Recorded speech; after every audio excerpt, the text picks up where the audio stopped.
আকাশের খুব ওপরে থাকে মেঘেদের ছোট্ট রাজ্য।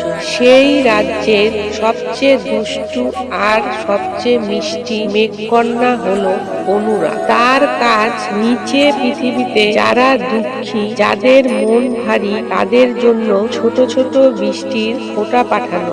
একদিন অনুরা দেখলো পৃথিবীর এক গ্রামে একটি ছোট্ট মেয়ে কান্না করছে।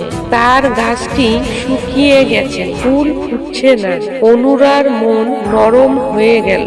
সে চুপি চুপি মেঘের কোলে জল ভরে নিল আর হাসি মুখে নিচে নামলো। হালকা বাতাস বয়ে গেল আর অনুরা ফিসফিস করে বলল, ফুলের জন্য একটু ভালোবাসা। টুপটাপ করে বৃষ্টি পড়তে লাগলো। শুকনো গাছের ডাল কেঁপে উঠলো, মাটির গন্ধ ছড়িয়ে পড়লো আর ছোট্ট মেয়েটির মুখে হাসি ফুটলো। বৃষ্টির